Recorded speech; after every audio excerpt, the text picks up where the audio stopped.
¿Qué tal? ¿Cómo están? Muy buenas tardes. 13:02 en la República del Paraguay. Una temperatura de 28 grados a estas horas en Ciudad Capital. Bello el día, aunque Meteorología había anunciado para hoy, ya incluso ayer a la noche, lluvias. Comenzamos de esta manera en esta jornada del lunes 8 de junio, nuestra edición, la primera, aquí en C9N, con el querido Cáceres Troche, Juancito, ahora ya es Juan. ¿Cómo te va, Juan? ¿Cómo estás, Carlos? Bien, buenas tardes para todos. Súper bien, mucha información, así que ya comenzamos. Tenemos el tuit del ministro Mazzoleni. A ver.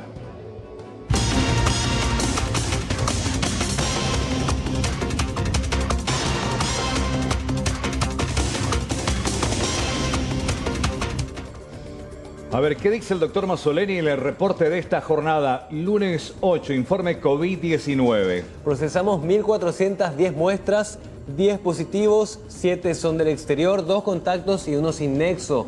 Todos en aislamiento, 8 internados, 2 de ellos en terapia intensiva, 28 nuevos recuperados, sumando así 603. Total de confirmados, 1.145. Es el último balance. Hay que destacar un poco también, Carlos, que llegamos a una cifra récord en cuanto a cantidad de muestras en un solo día. Exactamente, 1.410. Y de este total, esa colita, los 10.400 dieron negativo, solamente 10 positivos, 7 del exterior y 2 contactos. Y aparece siempre ahí, en este caso, uno sin nexo. Ayer fue la cifra también que en cierta manera asustó por la cantidad de contactos, justamente, y hacían referencia que, bueno, aparece la gente de Alto Paraná, vinculado al caso del militar. Exactamente, eso es lo que preocupa, por lo que ahora se están extremando los refuerzos de las medidas de contingencia para resguardar a la gente de Alto Paraná. Bueno, este es el reporte vía tuit de la actualización hecha por el ministro de Salud, Julio Mazzoleni.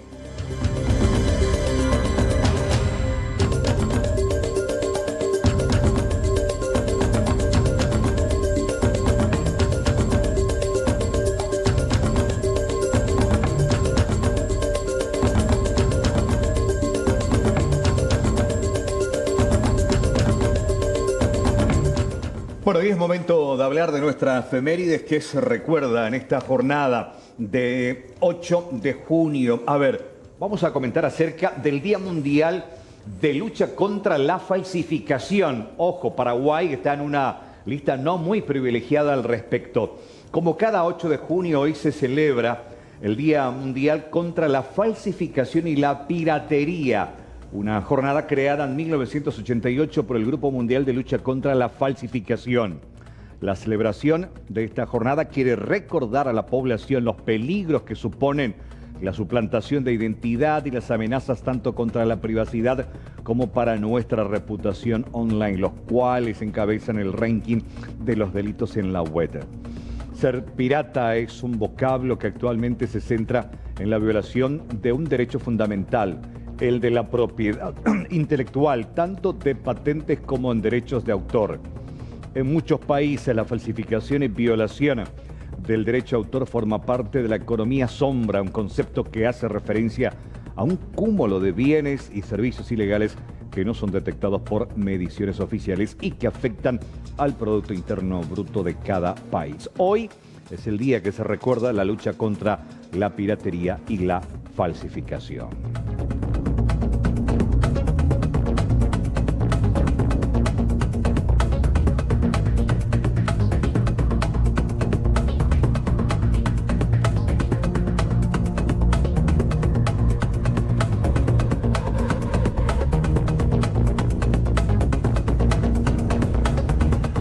Jornada cálida de lunes. En esta jornada Ciudad Capital vamos a repasar los datos actuales del tiempo. En este momento tenemos una temperatura actual de 28 grados 6, el cielo está nublado, la térmica es la misma, la humedad es del 61% y soplan vientos del norte a 15 kilómetros en la hora. En lo que resta de esta jornada vamos a tener máximas de hasta 29 grados y mínimas que podrían llegar a los 21 grados en horas de la noche y madrugada. Vamos a ver cómo va a estar el tiempo en esta semana. Según la Dirección de Meteorología, este martes tiempo inestable, mínima de 20, máxima de 28. Este miércoles mínima de 22, máxima de 30. Este jueves mínima de 24, máxima de 31. Y este viernes mínima de 24 y máxima de 31. También con cielo parcialmente nublado. Vamos a la tabla de cotizaciones de esta jornada de lunes. Según el mercado cambiario, el dólar está en la compra a 6.530, a la venta 6.600. El euro a la compra 6.200, a la venta 6.950. El peso argentino a la compra 45 guaraníes, a la venta 70 guaraníes. El real brasileño a la compra 1.220, a la venta 1.300.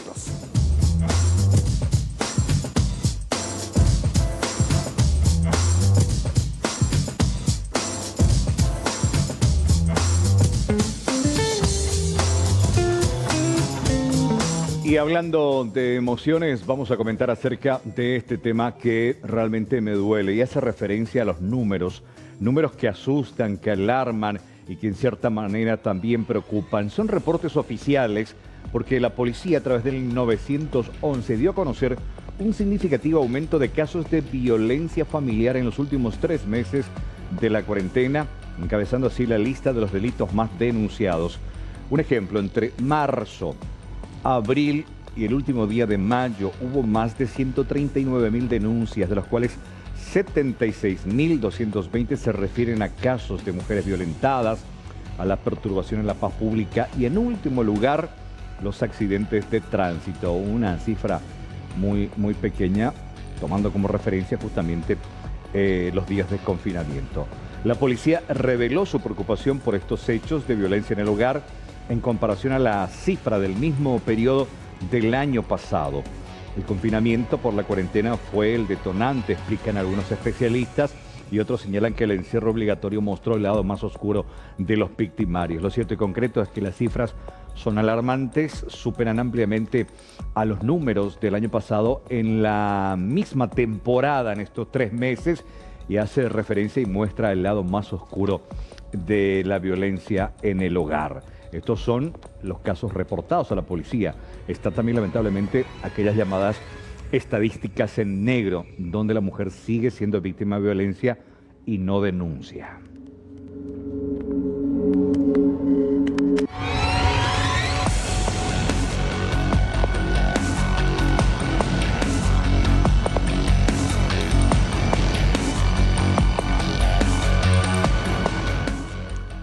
Bueno, realmente esta historia me entristece y tiene que ver justamente con el caso Juliet, porque están pasando los días y nada se sabe de esta niña que desapareció en la zona de Emboscada. Y hoy justamente varios medios hacían referencia, algunos abogados también, sobre aquella última vez que se la vio. Muchas hipótesis se manejan en torno al caso, pero ninguna es clara y permitió hasta ahora saber el paradero de la pequeña. La policía sigue armando el rompecabezas. El ahora ex abogado del caso, Oscar Tuma, se ratificaba en que la madre y el padrastro saben más de lo que dicen y que realmente sabrían qué pasó con la niña Juliet.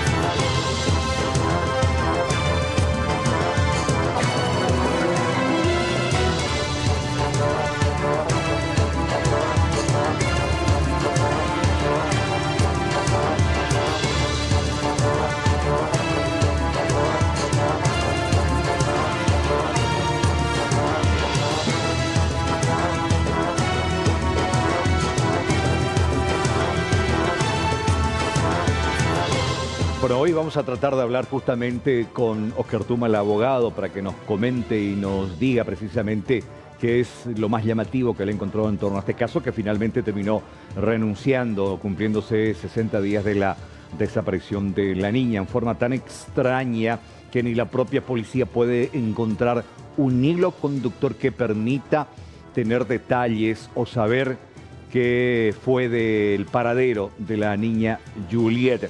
Vamos a tener más detalles en el transcurso de nuestra primera edición. Vamos a esta historia que me alegra realmente, porque fue una imagen sumamente conmovedora, con aplausos. Nos referimos al chofer chileno que había contraído la enfermedad junto con su esposa. Estuvo en terapia intensiva por varios días con una enfermedad de base. El pronóstico era reservado, pero finalmente, ¿qué pasó hoy? Fue dado de alta de cuidados intensivos y es el primer paciente en Paraguay con COVID positivo que sale de alta de cuidados intensivos. Escuchemos este video en su salida, en su despedida de la unidad de terapia intensiva. Felicidades, Ricardo, primer paciente recuperado de la terapia intensiva, sale en buenas condiciones. Muchas gracias, gracias a usted. Un placer tenerte con nosotros. Gracias a usted. Felicidades, Ricardo. Gracias a usted también, muchas gracias por todo. Por todo.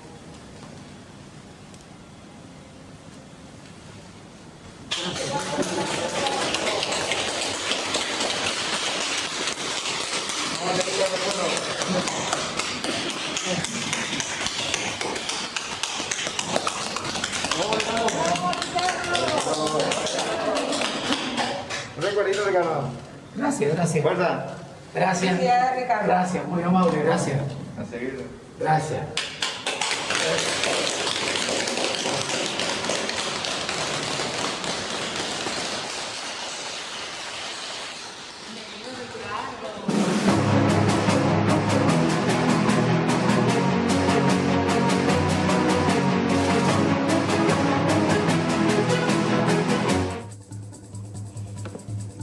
Bueno, precisamente recién abordábamos el caso de la niña Juliet, cuya desaparición sigue siendo un gran misterio, tanto para la policía, para la gente más cercana. No así, dice el propio Oscar Tuma, la madre como el padrastro. En un instante vamos a hablar con él ya está en comunicación con nosotros, aguardando. Pero para contextualizar, tenemos el audio, la entrevista que hoy da a conocer, una conferencia de prensa, la nueva abogada Graciela Noguera, quien justamente compartía esto con nosotros y después ya lo charlamos con el doctor Oscar Tuma. Escuchemos lo que decía la nueva abogada del caso.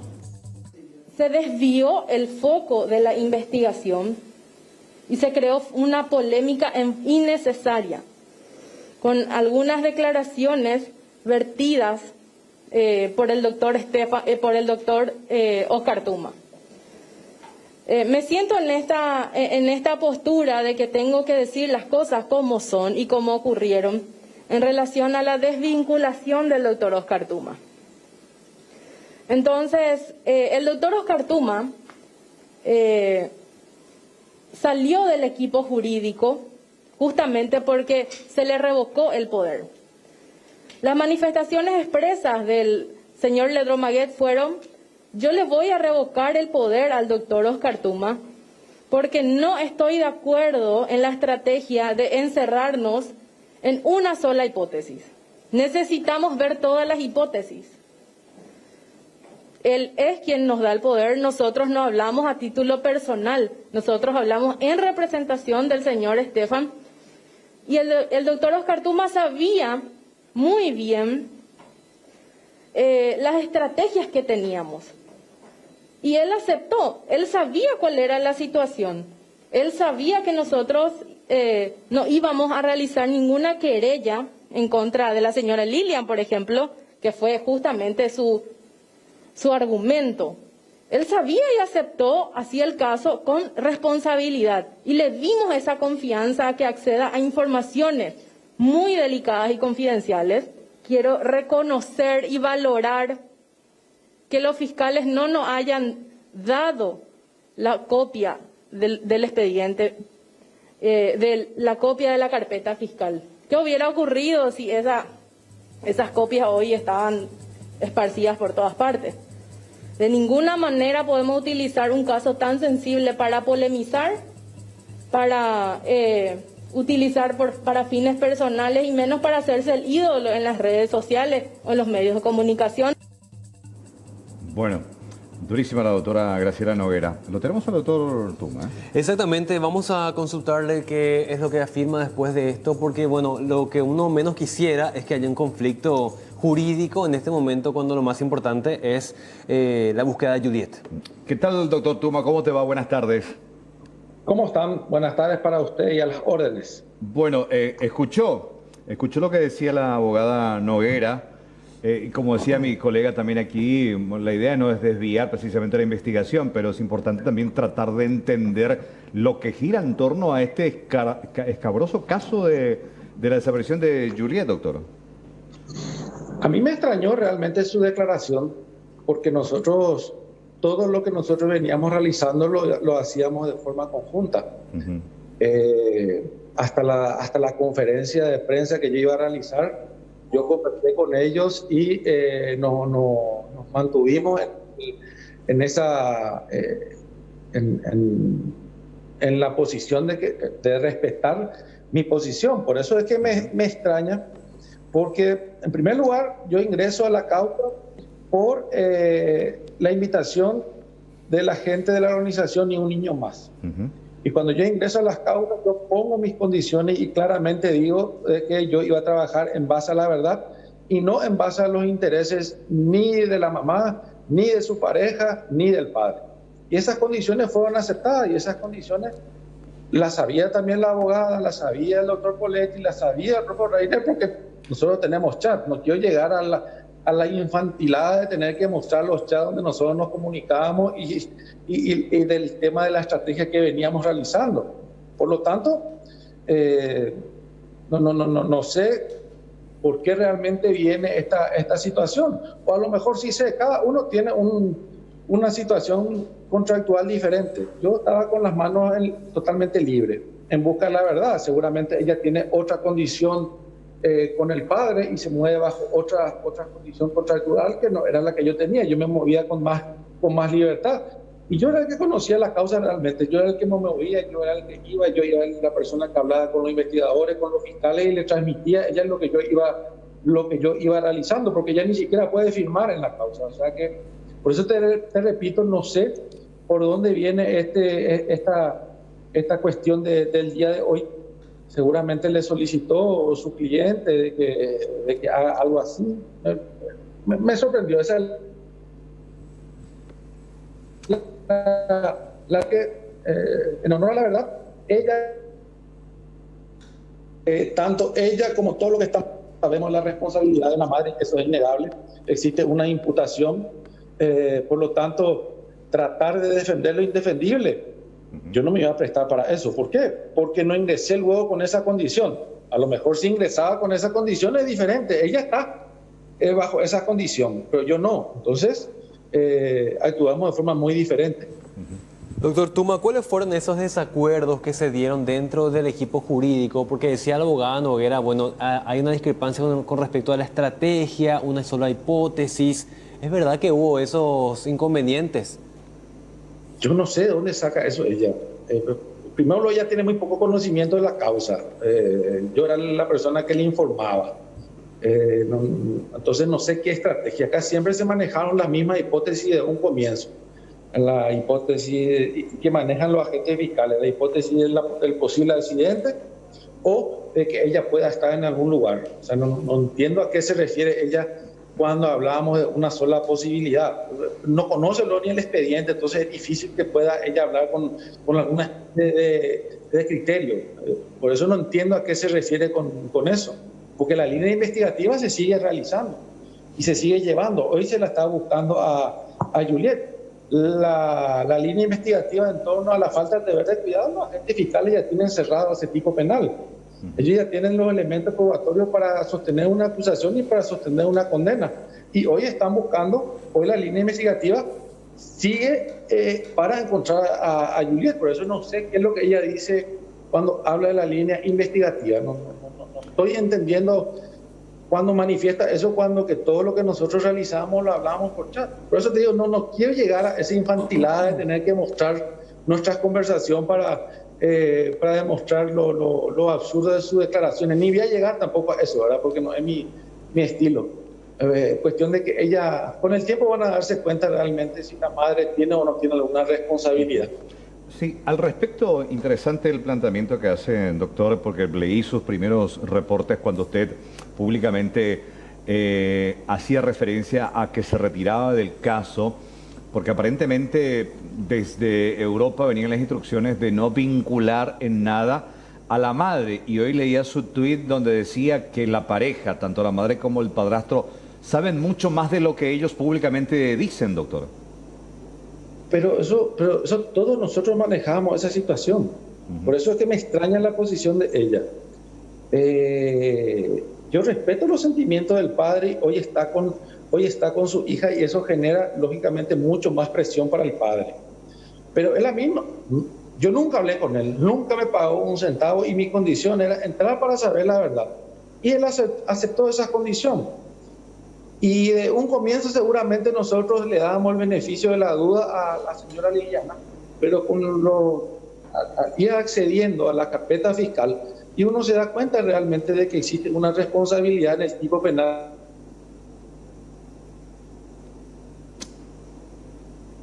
A ver, se fue la señal, doctor. A ver si me escuchás. A ver, el doctor Tuma. Sí, se cortó la comunicación, estamos haciendo a través de Zoom, justamente. Muy interesante esta parte, justamente, donde le decíamos consulta si realmente la pareja sabía más de lo que públicamente. ¿Está nuevamente el doctor? A ver, ¿me escuchás, Sí. doctor? Sí. Se cortó nada más y no queríamos perder esta parte contigo, por eso insistimos. Te escucho. No, que yo decía de que yo entré con un compromiso y sigo con ese compromiso con la organización y un niño más. Y a mí no me iban a bajar la línea desde Europa porque yo no tenía ningún compromiso con el señor. Yo tengo un compromiso con Juliet y que se sepa la verdad. Y ese era el compromiso de todos. Y el padre sabía. Y yo también sabía de sus sentimientos hacia su expareja. Sí. Pero la condición era de que él no iba a incidir en la investigación. Pero cuando comenzó a incidir, bueno, yo tuve que abrirme. Te repito, a mí no me ata nada a la causa, él no me debe absolutamente nada, yo no le debo absolutamente nada, entonces puedo yo con esa comodidad, podía tranquilamente ser otra mi posición, si era otro el acuerdo al cual nosotros llegábamos, pero no fue eso. O sea, no, es que yo quiero ahora ser una blanca palomita, me tocó defender muchas veces a gente que tiene alguna responsabilidad en algún tipo penal. Y lo he hecho, pero sabiendo de esas circunstancias y acordando esas circunstancias, lo cual no fue en este caso conmigo. Con ella es diferente el acuerdo que tiene el padre. Doctor, ¿cómo se vivía el día a día de esta investigación, de este proceso? Habían muchas versiones, gente que colaboraba con información falsa, otra no. ¿Cómo era el día a día en cuanto a la certidumbre de una información? La gente, en su afán de colaborar, realmente de repente mandaba información falsa. Por suerte nosotros trabajamos, realmente yo conformé un equipo de criminalística de primer nivel y todo ese trabajo que se está viendo por la prensa es un trabajo que hizo esa gente. Por eso te digo, todo lo que nosotros hacíamos yo le entregaba a ella. O sea, ella tomaba conocimiento de lo que yo le entregaba. Ella no conoce la carpeta, no va a saber ni el número de causa. Y surgían, pero no con mala intención, seguramente con el afán de colaborar. Uno te decía, puede estar en tal lugar. Y nosotros hacíamos la investigación con esta gente de esa situación.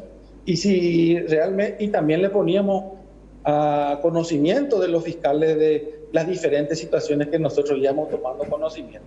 Saco de lado toda la información que recibíamos de los videntes, ¿verdad? Porque eso ni yo hacía caso ni tampoco le pasaba a los fiscales.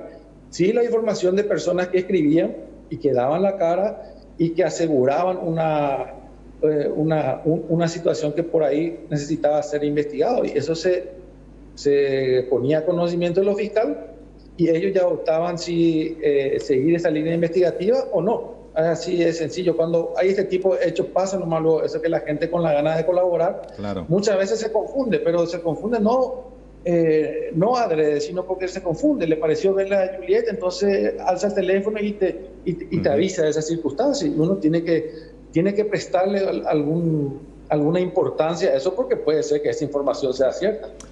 Finalmente, doctor, y agradecemos tu tiempo.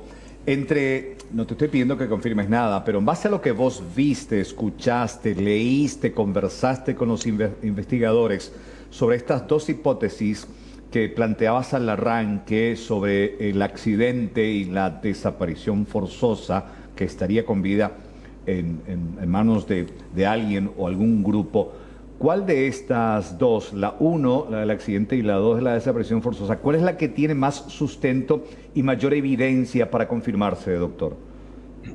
Lo que pasa es que es muy difícil que yo te pueda decir cuál es la que tiene más fuerza. Hoy la línea investigativa es buscarle a Juliet fuera del establecimiento. Hoy el convencimiento es que ella no está en el establecimiento y que se encuentra en otro lugar, por eso es que se realizan allanamientos en otros sitios. Esa es la línea investigativa que hoy se está siguiendo. Pero eso no descarta lo primero.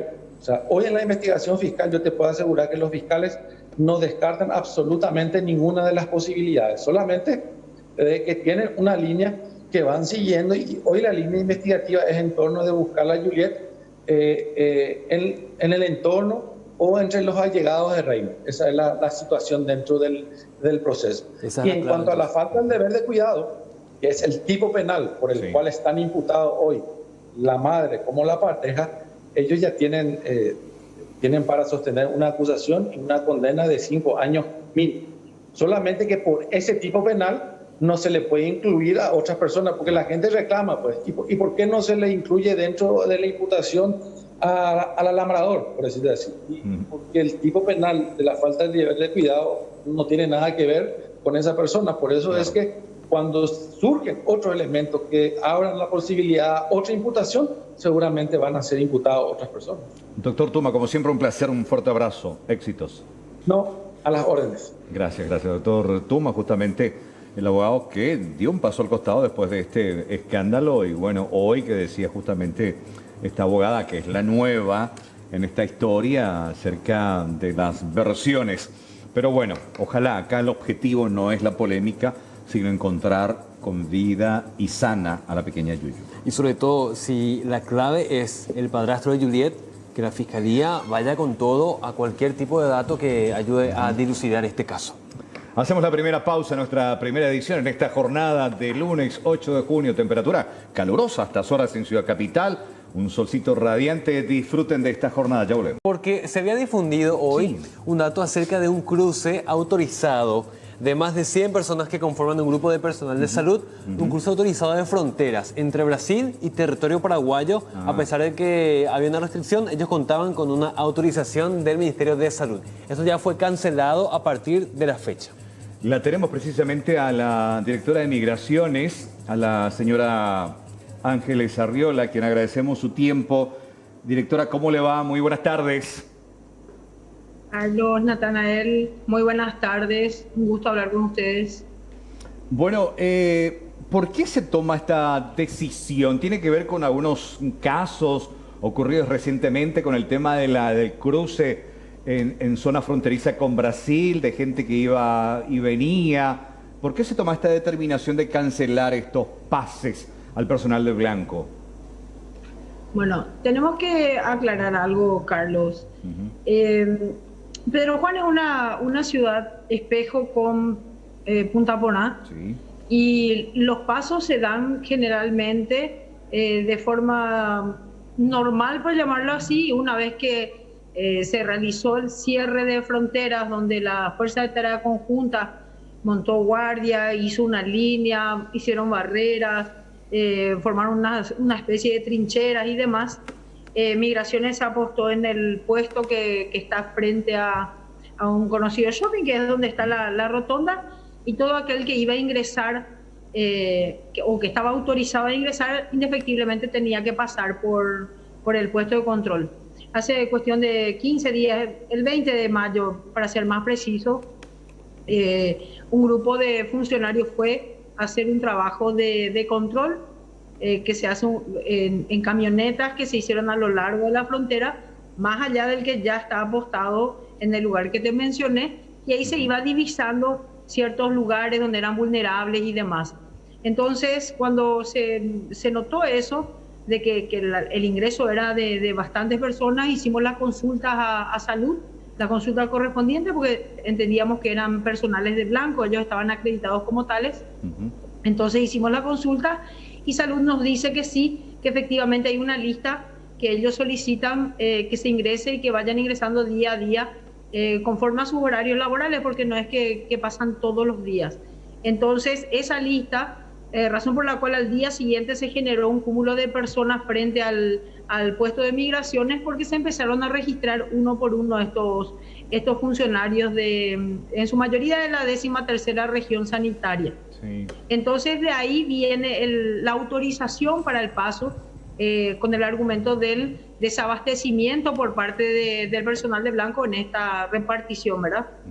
Entonces se da eso a raíz del brote que se dio, creo que el viernes dio positivo una de las enfermeras, y recordemos que dentro de esa lista no solamente hay médicos, sino también que hay enfermeras, hay fisioterapeutas, hay odontólogos, o sea, es una lista extensa, ¿verdad?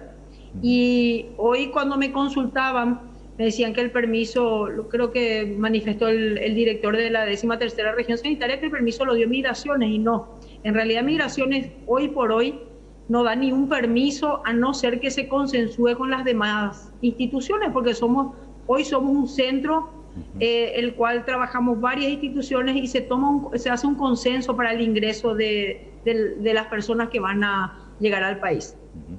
Directora, con respecto a esta prohibición, ¿esto ya queda firme o hay una posibilidad de que se los vuelva a habilitar en un futuro próximo? Yo estoy aguardando en el caso de salud que es el que va a volver a autorizar ciertas especializaciones, calculo. Yo estoy en guarda de eso. Migraciones depende de lo que salud nos indique, ¿verdad?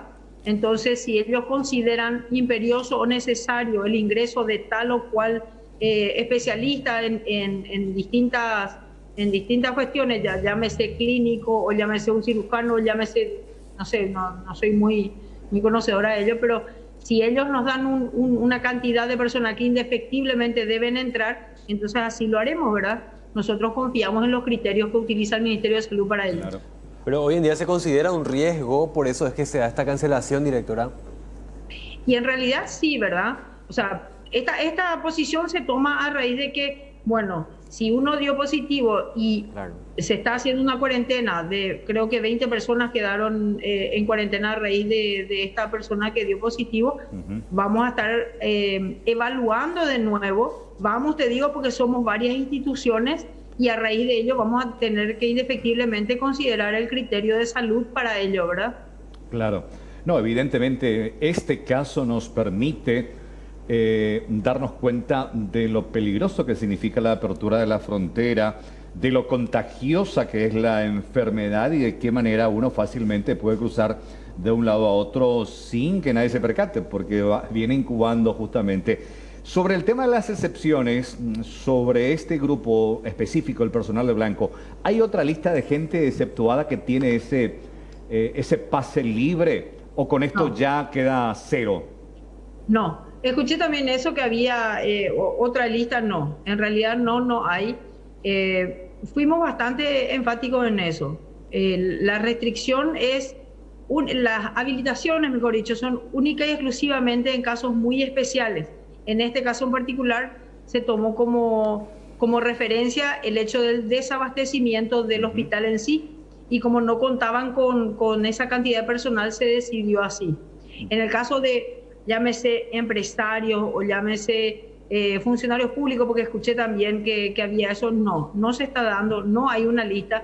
De hecho, Pedro Juan Caballero es el que menos movimiento tenemos registrado en migraciones. Creo que manifesté en más de una oportunidad que en ese recorrido que hizo el personal de migraciones se notaron varios puntos vulnerables a lo largo de la frontera, y que esos van a seguir existiendo porque es casi imposible poder cubrir todo lo largo que es la frontera, ¿verdad? Entonces esos puntos se tratan de cubrir en la mayor cantidad posible. El personal tanto de la Fuerza de Tarea Conjunta como el de Migraciones y mismo la policía, que está apostado un poco más dentro de la ciudad, que está haciendo el mayor de los esfuerzos como para cubrir esos puntos que te estoy mencionando. Bueno, entonces esta restricción rige a partir de hoy, de las primeras horas, y solamente la persona que desee ingresar a Paraguay tendrá que tener la autorización única y exclusivamente de CODENA, directora. Del CCI, exactamente, del Centro de Coordinación Interinstitucional, en realidad, que el que está gerenciando todo es el ministro Federico González. A través de él se dan a conocer los albergues, los lugares, cuántos compatriotas ingresaron y demás. Todo ingreso es aprobado por el CCI o el CODENA a su efecto, Y hay que recordar también de que se dan los pasos de aquellas personas que están con tratamientos médicos, ya sea diálisis o tratamientos oncológicos, que eso sí se está permitiendo, eso se da un certificado médico y que tienen que ir a hacer al otro lado, y eso se les está permitiendo la ida y vuelta. De eso no se suspendió. Directora, antes de cerrar el contacto, queríamos preguntarle, aparte del tema de la frontera, ¿no? ¿Hay otro grupo de paraguayos en camino? ¿Cuáles son los planes para autorizar a más contingentes de otros países? Desde otros países.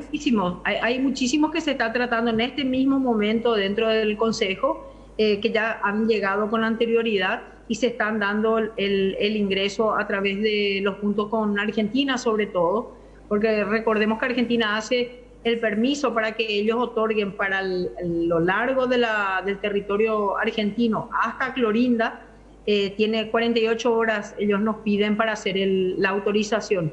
Y hoy están llegando a 2, de a 3, de a 4 personas, y que ya fueron solicitudes de hace, ponerle una semana atrás. Excelente. Directora Ángeles Arriola, muchas gracias por su tiempo, como siempre, muy amable. Cuando gusten, un placer. Gracias, directora de Migraciones.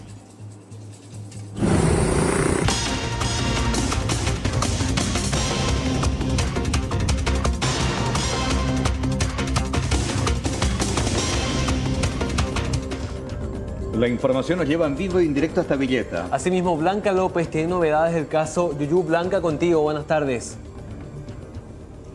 Muy buenas tardes, y hace instantes salimos de la Fiscalía de Emboscada porque este fin de semana fue muy activo en materia informativa en relación a distintos hechos que se producían o versiones que se daban en el caso de Juliet. En relación a eso, hablamos con el abogado de Reiner Oberhuber, padrastro de Yuyu, y con su madre, también abogado de la madre, Lilian Zapata. Él mismo señaló que ha llegado a un acuerdo con el fiscal de la causa, en donde van a acceder ya a la carpeta fiscal. Y una vez que él lea los más de 6 tomos de esta carpeta fiscal, anunció de que tanto Reiner como Zapata estarían brindando su versión de los hechos extendida en el Ministerio Público. Esto decía el abogado Max Nerváez. Bueno, la situación legal actualmente es que él está con prisión preventiva. Estamos esperando tener las copias de la Fiscalía. Justamente hablamos acá con el doctor Melgarejo y nos pusimos de acuerdo el miércoles. Iremos haciendo las copias por tomos, porque son muchos, no se pueden sacar todos los tomos. Y bueno, y a partir de ahí, entonces, prepararemos todo para la indagatoria y vendremos a prestar declaración indagatoria, tanto la señora Lilian Zapata como el señor Reiner Oberhuber. Posterior a que les entreguen las carpetas. Claro, porque yo tengo que leer qué hay en la carpeta, es mi obligación, e informarle a mis clientes qué es lo que hay para que ellos puedan venir dispuestos a contestar todas las preguntas que le haga la Fiscalía. El uruguayo que salta ahora, que supuestamente es el encargado de Monte Pacará, el señor Nelson. Y es una persona a quien se le puso ahí para que la casa no quede sola, ¿verdad? Porque ya se robó hasta el sistema de regadío ahí. Sí, se robó. Entonces necesitábamos tener a alguien ahí que por lo menos se vea que hay gente caminando. De hecho, hay una vigilancia policial que nos da cierta seguridad, ¿verdad? Pero a la noche eso es tierra de nadie. Pero hay una declaración que ahora supuestamente está circulando, que él había dicho, entre otras cosas, que Reiner es el que tiene la última palabra sobre dónde está Juliet en esa declaración. Sí, él ya me había llamado y me había dicho que se estaban publicando esas cosas. Él no hizo ninguna de esas declaraciones. Estoy repitiendo lo que me dice él, ¿sí? Y bueno, entonces yo le dije, en determinado momento vamos a tomar las acciones que sean necesarias, porque él también se siente desprotegido allá solo, con el teléfono que hay señal no siempre. Pero él, tengo yo todos los audios donde él está un poco disgustado. Él es una persona que no es de nuestro país, es uruguayo, entonces estas cosas le sorprenden mucho y le ponen un poquito nervioso, sí. ¿Es una persona con una cierta capacitación de fuerzas especiales? Bueno, él en su momento fue coronel del ejército uruguayo, militar, ¿verdad? Como cualquier militar acá también. Nada más que eso, coincidencia. Esa declaración nunca él dio. Nunca. Él me dijo a mí, estoy repitiendo lo que él me dijo a mí. Bueno, esto es lo que decía el abogado Max Narváez. También le preguntamos en relación a este ciudadano uruguayo de nombre Nelson, que el fin de semana saltó la información que él supuestamente había hablado con el Departamento de Operaciones de la Policía y que en uno de esos párrafos de esa declaración supuestamente dijo que Reiner sabía dónde estaría Juliet y solamente cuando él hable se encontraría. Sin embargo, esa declaración no figura en la carpeta fiscal y es una persona que está cuidando en estos momentos Monte Pacará tras la salida de cáncer del país, el alemán socio de Reiner, que no estaba ese 15 de abril cuando desaparece Juliet.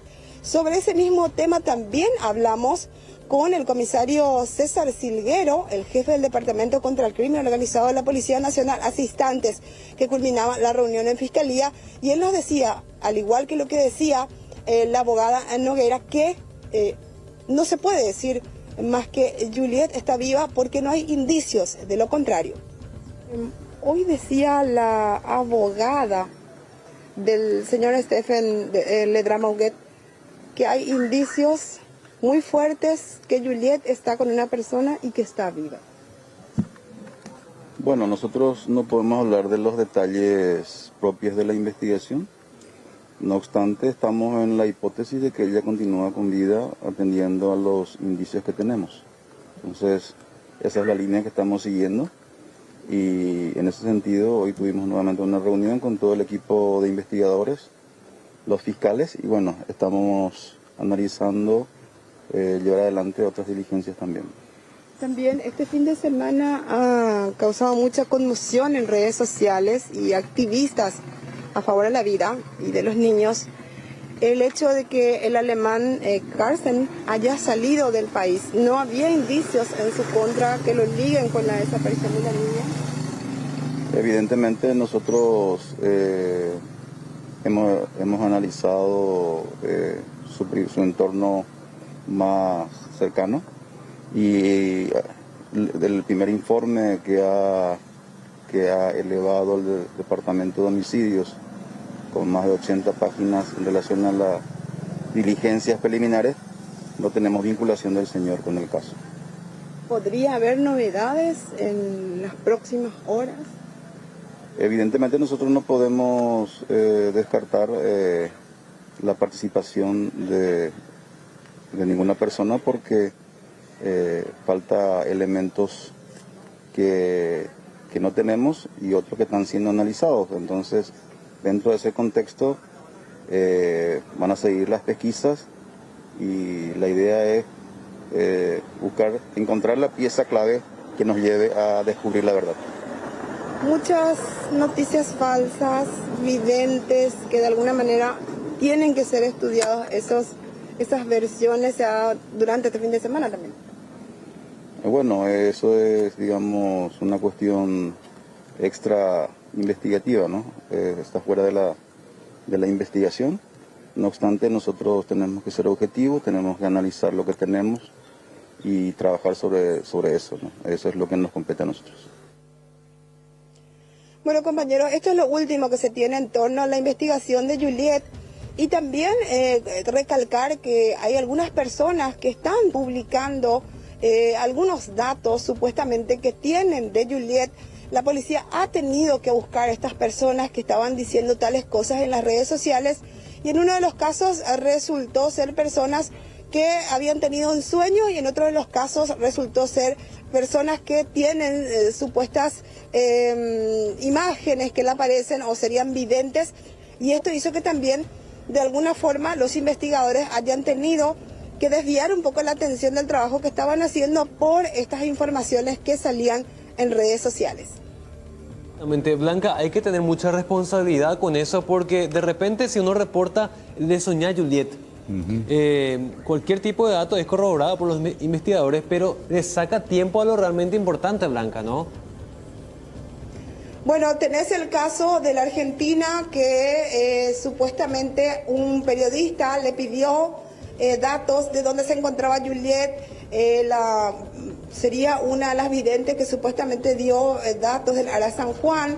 Se verificó, el fiscal lo hizo fin de semana, se verificó el sitio donde marcaba la cruz que ella decía, metalúrgica, una iglesia y también otro dato de agua que daba.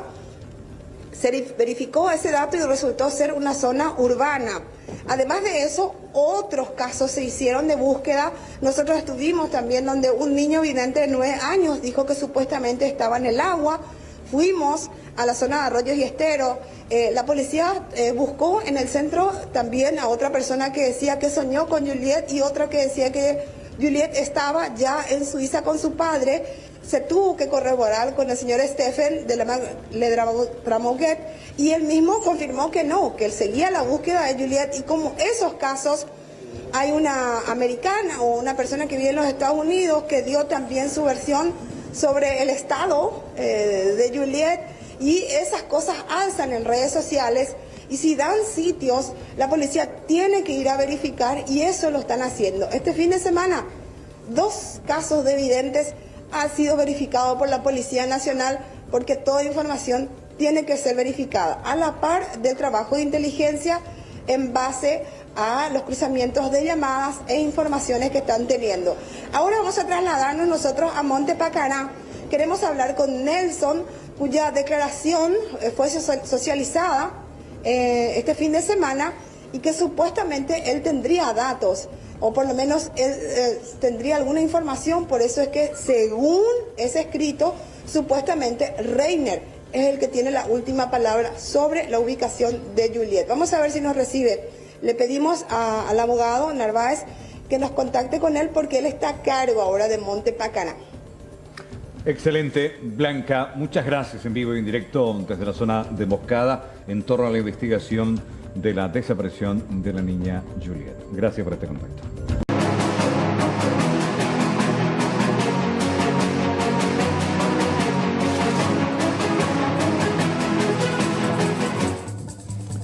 Bueno, vamos a hablar de la economía, pero la economía fronteriza, la frontera de nuestra república, que está pasando realmente muy mal en esta cuarentena, en esta inactividad comercial, y es una de las zonas más sensibles, y decía el presidente de la República, junto con la educación presencial, van a ser los 2 sectores últimos en habilitarse. Exactamente. Ya saludamos a Iván Airaldi, representante de Pymes de la zona de Alto Paraná. Don Iván, buenas tardes. Muy buenas tardes, señor Carlos Troche y Juan Cáceres. Bueno, estábamos viendo este evento del bocinazo, que es justamente un reclamo de este sector muy castigado, pidiendo la reapertura inteligente de estos sectores. ¿En qué consiste eso? Si nos puede explicar, don Iván, por favor. Sí, con mucho gusto. Y bueno, es un reclamo a los varios pedidos que hemos hecho al gobierno central y que no hemos tenido ninguna sola respuesta más que lo que mencionaste vos en el programa, de lo último que se va a abrir con la frontera. Hoy nosotros no pedimos que se abra la frontera por el hecho de que nuestro sistema de salud sigue ineficiente. En estos 70 días no se pudo reforzar la estructura de salud por los hechos de corrupción y las malas compras que se han hecho, pero sin embargo hemos perdido 70 días sumamente valiosos.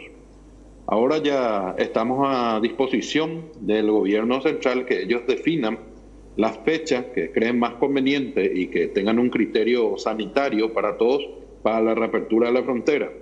Lo que sí estamos pidiendo, que como esta situación ha generado el quiebre de muchas empresas y el cese de actividades de varios funcionarios, que ellos hoy ya no están en condiciones más de poder aguantar, que son los funcionarios perjudicados, desvinculados, gente sin trabajo, como pusieron asociación de funcionarios despedidos, ¿verdad? Que se le dé un subsidio hasta tanto se abra la frontera, que se trabaje en una base de datos con nosotros, donde vamos a informar los funcionarios cesados, y que se le dé un subsidio de 550.000 dentro del programa Putuvo, hasta que se abran las fronteras. Eso es lo que estamos pidiendo para este sector que ya es sumamente vulnerable y que ya necesita de manera urgente, porque si bien nosotros hemos pagado las indemnizaciones, hemos pagado todo lo que dice la ley, ellos ya no tienen más ese dinero, ya no tienen condiciones de seguir aguantando y hoy están comiendo por una cuestión más bien de solidaridad, ¿verdad? Porque hay mucha gente solidaria, porque el gobierno, ya sea departamental, municipal o central, abastece de insumos para ollas populares, pero tienen otros gastos como ser alquiler, luz, teléfono celular, internet, servicios básicos. Algunos tenían préstamos de cuotas de vehículos, préstamos bancarios, tienen que pagar colegios. Y no solamente gasto de la comida, tienen que comprar artículos de higiene personal, artículos para la higiene en la casa. Y todas esas cosas ellos ya no están pudiendo cubrir porque ya tuvieron que gastar todo el poco recurso que tenían. Exactamente, don Iván. La pregunta se refiere con este tema de la reapertura inteligente. ¿A qué se refiere esta propuesta en específico?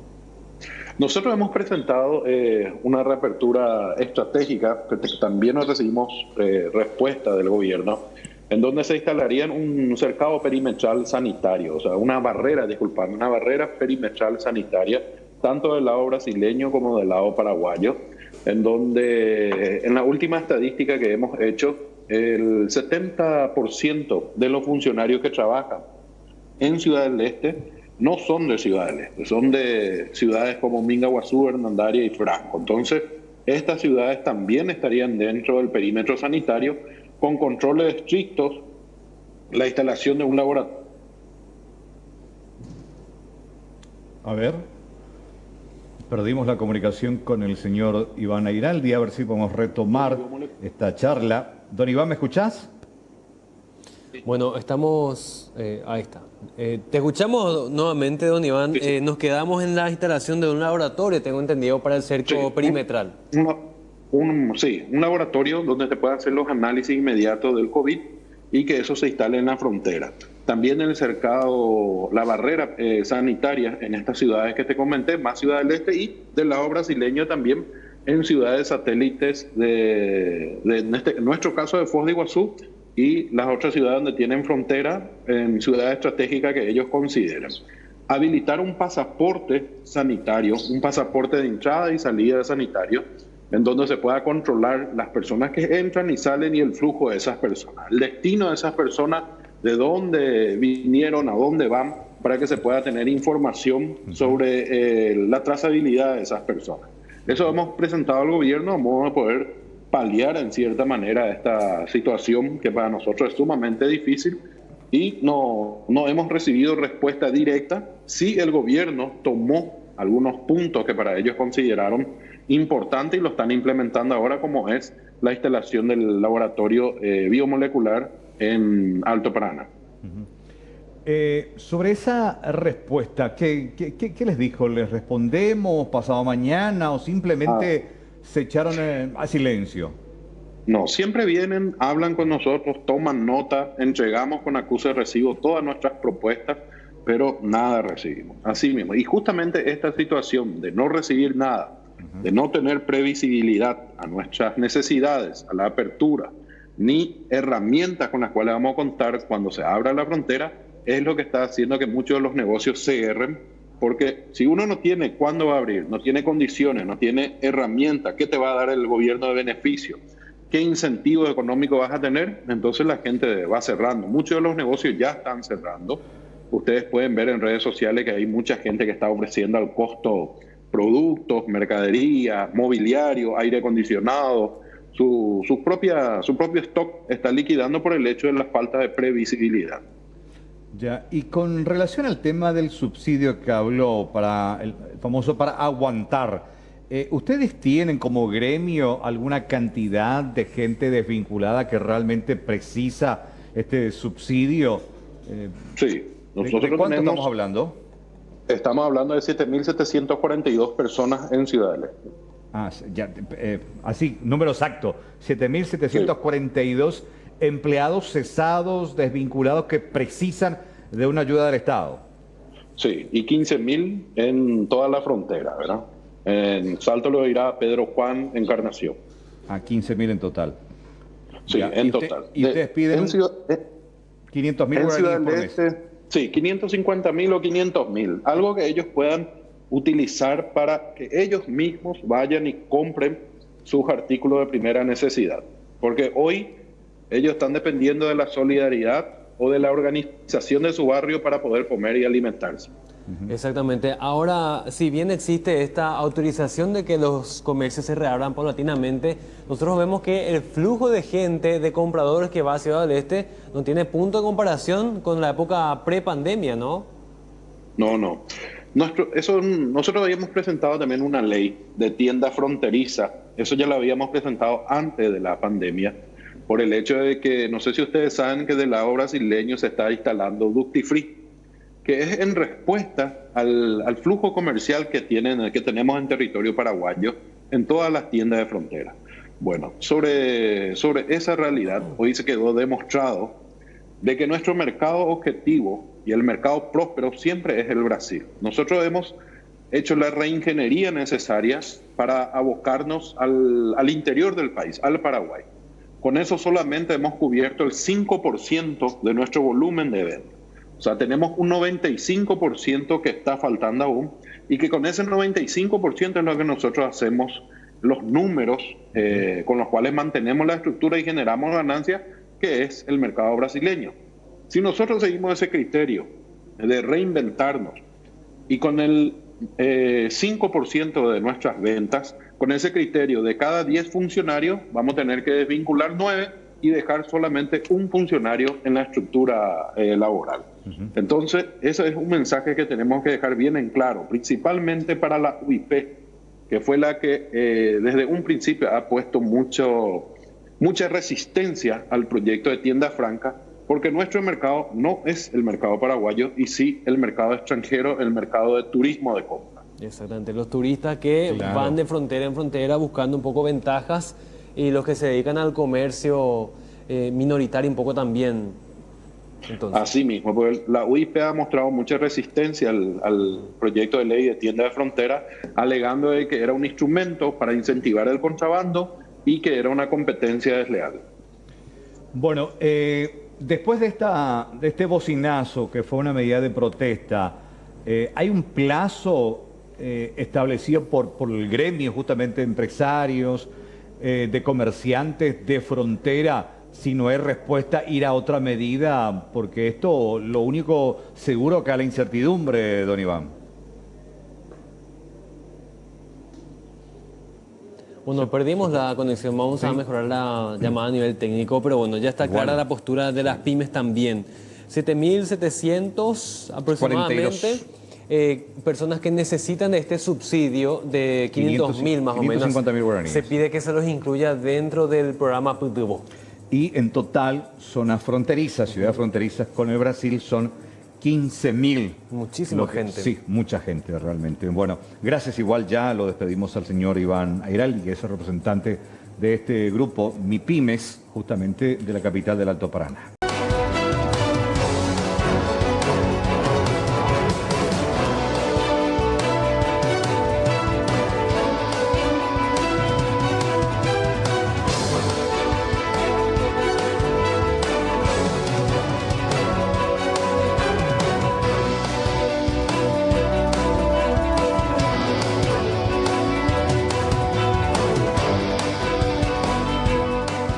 Por 14:20 esta siesta el doctor Mazzoleni daba a conocer el tuit que diariamente lo hace mediodía sobre los casos confirmados, la cantidad de muestras. Y esto publicaba justamente el ministro de Salud.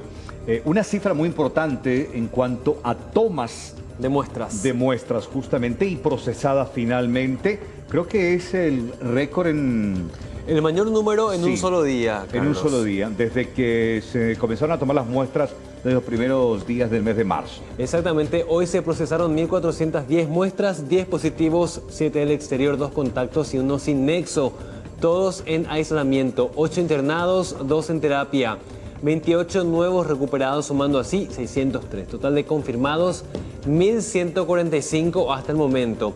Te contaba más temprano, Carlos, acerca de lo que genera preocupación en este momento en el departamento de Concepción. Otro caso confirmado, pero esta vez en la ciudad de Urqueta. Un paciente de 70 años que se encuentra en estado delicado en terapia intensiva cuyo nexo todavía se desconoce. Más temprano, el doctor Cabrera, Hugo Cabrera, da una conferencia de prensa de lo que ocurre en la primera región sanitaria.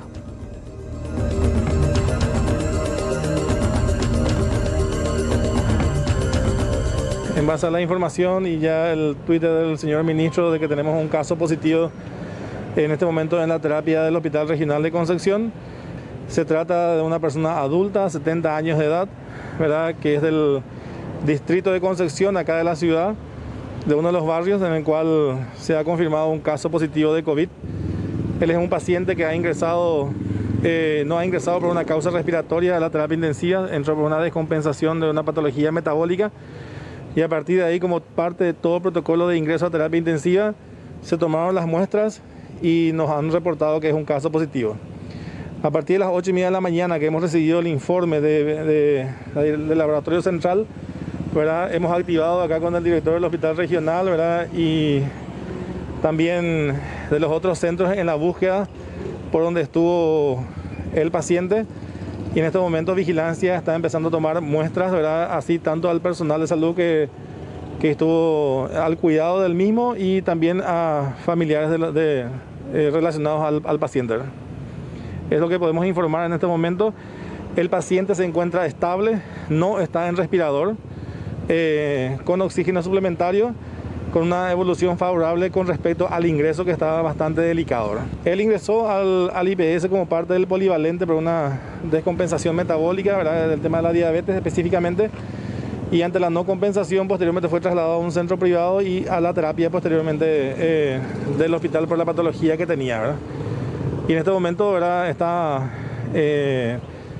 sigue delicado, ¿verdad?, pero no está en asistencia mecánica respiratoria y eso es un dato muy positivo para cualquier paciente que se encuentra en terapia intensiva. Podemos considerar hasta ahora un sin nexo, ¿verdad? Se están haciendo las averiguaciones, tenemos muchas versiones, ¿verdad?, del caso, ¿verdad?, y no podemos dar más información que esta, de la que hasta que no tengamos la certeza de cómo fue el contacto, ¿verdad? Hay rumores de que tuvo contacto con personas que vinieron de Brasil, de Asunción, o sea, son muchos los rumores.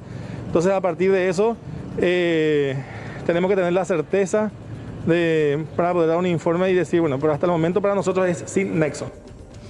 Bueno, y la buena noticia en esta historia es precisamente lo que compartíamos al arranque de nuestra primera edición, este video donde se lo ve al paciente que estaba en terapia intensiva, él es chileno, de profesión chofer de transporte internacional, estuvo con un cuadro muy complicado porque tenía una enfermedad de base, su condición era bastante crítica, pero se ha convertido en el primer paciente en dejar cuidados intensivos con un cuadro de COVID-19. Exactamente, y lo que vamos a mostrarles a la teleaudiencia es este video que corresponde al agradecimiento de este ciudadano chileno. Dijo nunca haber sentido ningún tipo de discriminación en cuanto al cuadro por el que fue hospitalizado. Felicidades, Ricardo, primer paciente recuperado de la terapia intensiva. Sale en buenas condiciones. Muchas gracias, gracias a usted. Un placer tenerte con nosotros. Gracias a usted. Felicidades, Ricardo, ¿eh? Gracias a usted también, muchas gracias por todo. Por todo.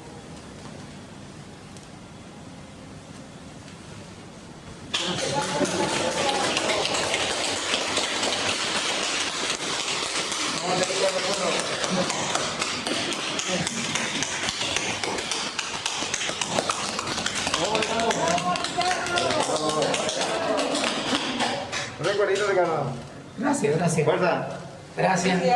Gracias, muy amable, gracias. A seguir. Gracias.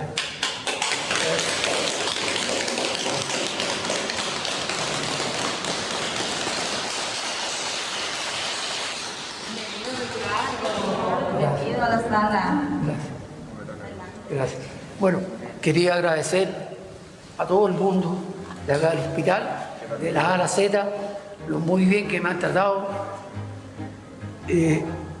Hay puras palabras de agradecimiento. Quiero agradecer a todo el mundo.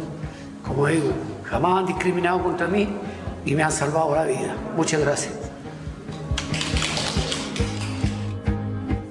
Qué esperanzador, ¿no? Total. Realmente. Bueno, el doctor Felipe González, director de INERAN, está en comunicación con nosotros. Doctor, ¿cómo te va? Buenas tardes. Buenas tardes, Carlos, y para la amable audiencia y quien te acompaña. Bueno, muchas felicitaciones en nombre tuyo para todo el equipo que trabajó, acompañó e hizo posible que sea el primer caso de COVID-19 de paciente que haya dejado cuidados intensivos. Asimismo, Carlos, estamos realmente orgullosos del equipo de intensivistas liderados por el doctor Alberto Ortiz y la doctora Viviana Villanueva y todo su elenco realmente enfermeros y médicos que han conseguido este logro que para nosotros es muy importante. Doctor, ¿qué tipo de complicaciones presentó este paciente en principio, lo que habría motivado a que sea llevado a terapia? Él primeramente consultó en la periferia, en un hospital, por un cuadro, digamos, respiratorio agudo, con síntomas no muy importantes. Fue dado de alta, volvió con una descompensación diabética, una cetoacidosis y que evoluciona de una manera muy tórpida. Ingresa al hospital ya con un coma por un cuadro de cetoacidosis. Es inmediatamente asistido ventilatoriamente y a partir de allí, bueno, comienza el manejo del mismo. Un manejo muy especializado en cada una de las áreas. Y bueno, hoy a 14 días de su internación en la unidad de cuidados intensivos, es dado de alta de una manera totalmente recuperado, digamos, pero pasa a un área de aislamiento porque sigue dando todavía positivo al COVID. Lo llamativo de él es que cuando llegó, él no estaba con un nivel de conciencia adecuado. Cuando lo retiran de la asistencia respiratoria mecánica, pregunta por primera vez si él tuvo o no COVID, no estaba con la lucidez necesaria ni nunca se le había comentado de que estuvo tan grave realmente. Allí recién se entera. ¿Desde cuándo él pierde la noción del tiempo, entra en ese proceso? ¿Qué fue lo último que él recordaba, doctor, cuando charló con ustedes? Y él llega prácticamente en coma a la unidad y es asistido inmediatamente, reanimado y bueno, quedó en un coma inducido durante la gran parte de su internación y hoy estamos a 4 días de aquel periodo de extubación al cual fue sometido la semana pasada y a partir de allí el segundo día que con plena lucidez se le comenta que realmente él es portador de COVID positivo. Doctor, ahora que pasa a sala común, se hace un monitoreo de rutina como cualquier otro paciente con COVID positivo, ¿no? Hasta su recuperación total. Y sí, lo que resta es hacerle nuevas pruebas de hisopado nasofaringeo y una vez que den dos resultados negativos, dado de alta. Usted habrá leído sobre el tema del tratamiento utilizado para los pacientes. Que fue grave, se convierte en el primer caso en dejar cuidados intensivos porque los anteriores, los que entraron lamentablemente, no salieron con vida. Y en este caso, ¿cuál fue el tratamiento? ¿Se usó la hidroxicloroquina con él, doctor?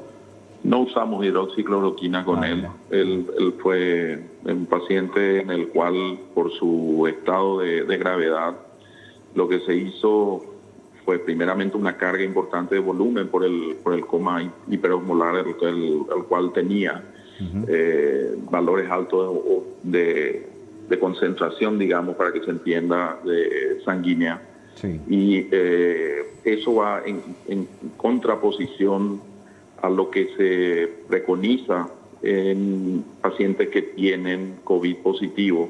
Ese sobrevolumen que recibió casi más de 8 litros de volumen, parte pasó a los pulmones y le creó un distrés respiratorio, la imposibilidad de una mecánica buena, lo cual con el equipo de terapia intensiva, momento a momento y de a poco fueron traslocando de vuelta ese volumen que estaba en los pulmones para llevar al pulmón a la normalidad en lo posible.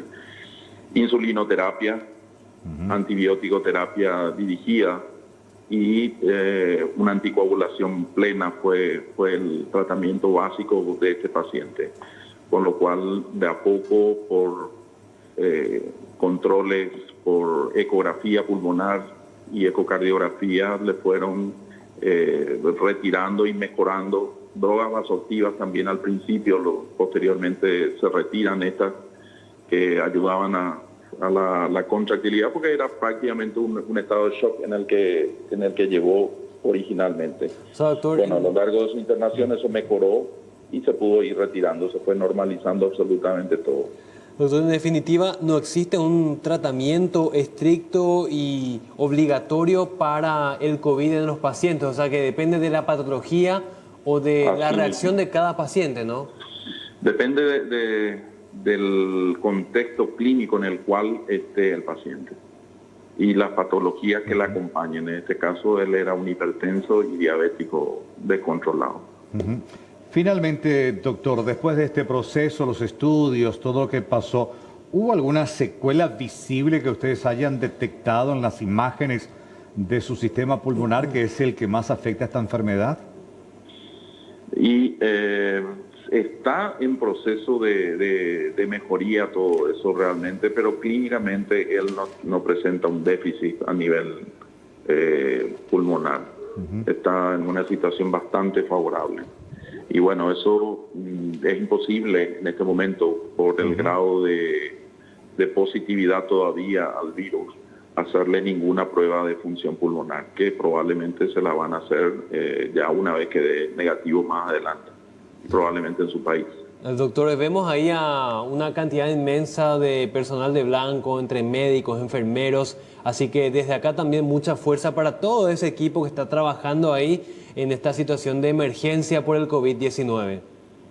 Asimismo, es un equipo maravilloso, un talento humano altamente calificado, del cual todos los paraguayos tendríamos que estar orgullosos de contar con los mismos.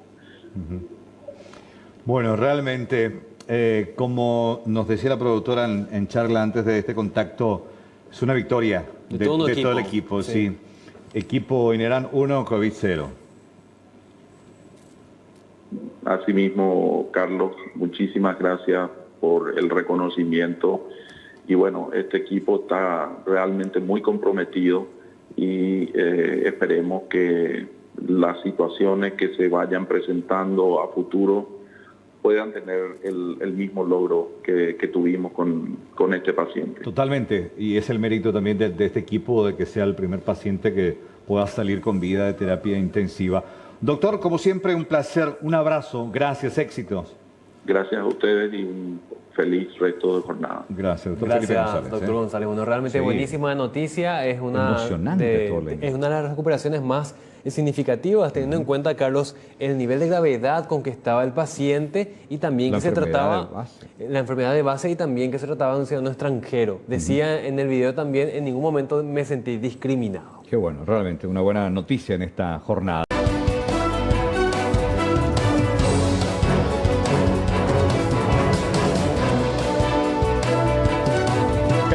Con 40 minutos, 28 grados la temperatura, y la noticia del norte este fin de semana era el hallazgo de unos cuerpos. En principio enfrentamiento, después no fue enfrentamiento, gente del EPP no era. Finalmente, ¿cuál es la información oficial? Exactamente, Carlos, y lo oficial se refiere a que ya se identificaron a los dos hermanos cuyos cuerpos fueron hallados en este bosque por parte de las Fuerzas de Tareas Conjuntas. Llevaban días de fallecidos en un aparente enfrentamiento armado con narcotraficantes de la zona. Se les atribuye su participación en violentos ataques, secuestros y homicidios.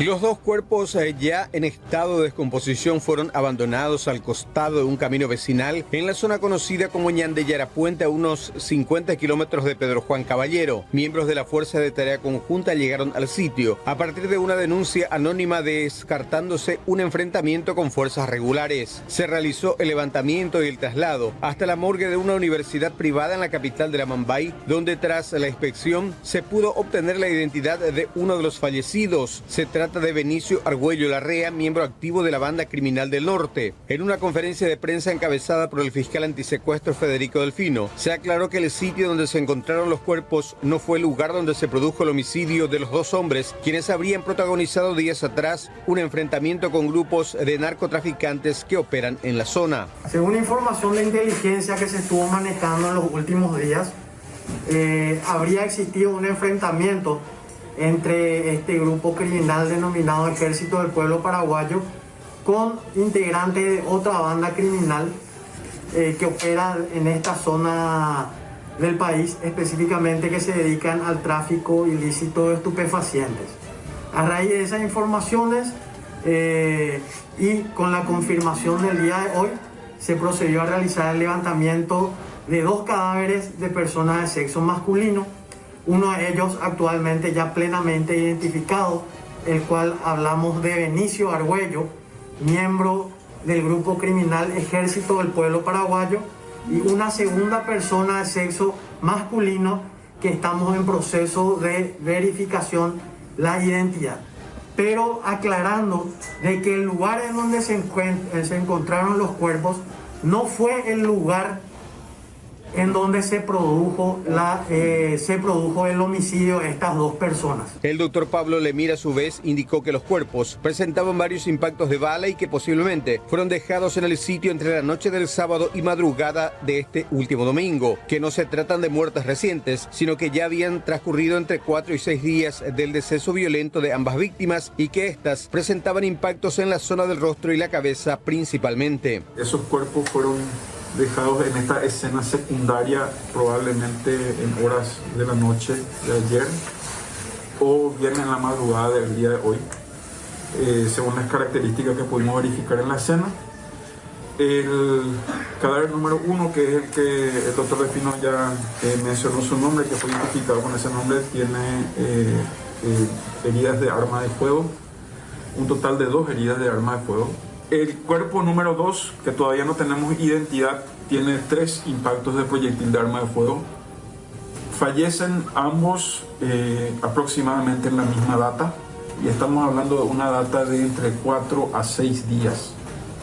Es decir, no se trata de cadáveres frescos. De hecho, estamos hablando de una escena, un lugar secundario que es donde encontramos los cuerpos. Horas después se confirmaría la identidad del otro fallecido. Se trata de Johnny Argüello Larrea, hermano menor del primero y también soldado del EPP. Ambos abatidos contaban con órdenes de captura por hechos de secuestros y homicidios registrados en los últimos meses en los departamentos de Concepción y Amambay.